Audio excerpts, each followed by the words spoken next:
रही दाली मशरिक़ में न मग़रिब में रही गैरत, रही दाली मशरिक़ में न मग़रिब में रही गैरत, ये जितना पढ़ते जाते हैं जिहालत बढ़ती जाती है।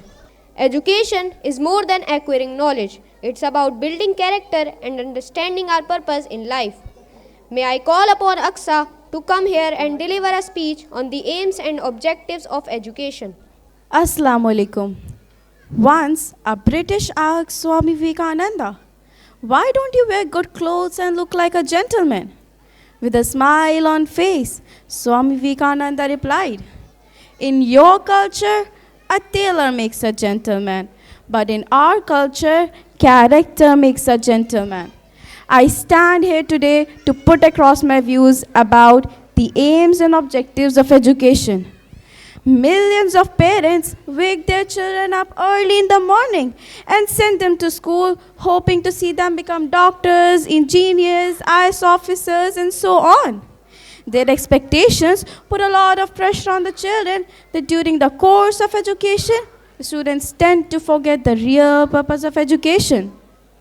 They, however, manage to fulfill the dreams of their parents by becoming doctors and engineers, but have no time for their friends and relatives, and have no compassion for their neighbors and fellow human beings, as their sole purpose of life is to compete with rich people and enjoy the luxurious life. Well, ladies and gentlemen, this is not the purpose of education.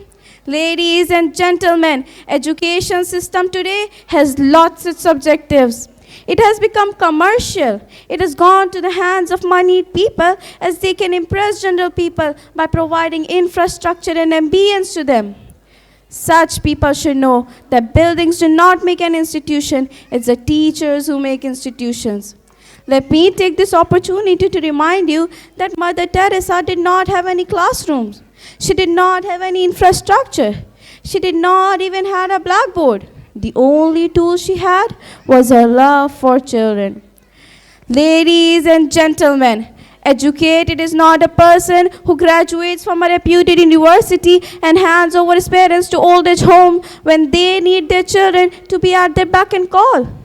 Educated is not a person who lives lavish life and turns a blind eye to his neighbors with no concerns if they are gonna sleep empty stomach.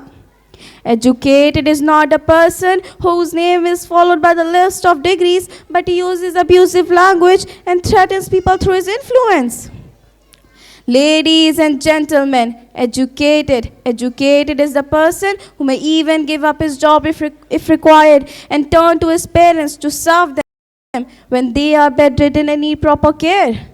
Educated is the person who loves his wife, who loves his children, and simultaneously concerned about his neighbors if they need any support. Educated is the person who holds his nerves and exhibits his patience even at the times of hardship. Educated is the person who develops a habit of forgiving people despite knowing that they are wrong and guilty. Educated is the person who never lies to people, who never deceives his customers at any circumstances. Educated is the person who never indulges in communal differences. In fact, they respect the followers of all religion. Ladies and gentlemen, is there any school where all these manners are inculcated? Is there any college where all these values are nurtured? Is there any university where the lessons of honesty and integrity are imparted? Schools, colleges, universities are known today for teaching science, maths, commerce, economics, history, computer. Ladies and gentlemen, this world doesn't need schools that produces doctors, engineers, and chartered accountants, but fail to inculcate manners in them, fail to nurture values in them, fail to instill confidence in them, and fail to make them an outspoken individual. I don't say it's the sole responsibility of a teacher to make a student a good human being. It's an equal responsibility. I would say it's even a bigger responsibility of a parent to focus on their children instead of dumping the responsibility on the shoulders of teachers at school. It's the prime responsibility of a parent to raise their children in such an environment as they grow up learning from their lifestyles. Ladies and gentlemen, that is why somebody rightly said, a child educated only at school is an uneducated child. I repeat, a child educated only at school is an uneducated child. I wrap up my speech with a wonderful quote. The true purpose of education is not to stuff the minds with so-called syllabus. Beyond the syllabus lies the true lessons of education, which begins with confidence building and ends with character building. Thank you so much for listening to me with such an utter patience, and have a wonderful day. Thank you, Aksa, for your thoughtful words. Your speech has reminded us of the deeper purpose of education.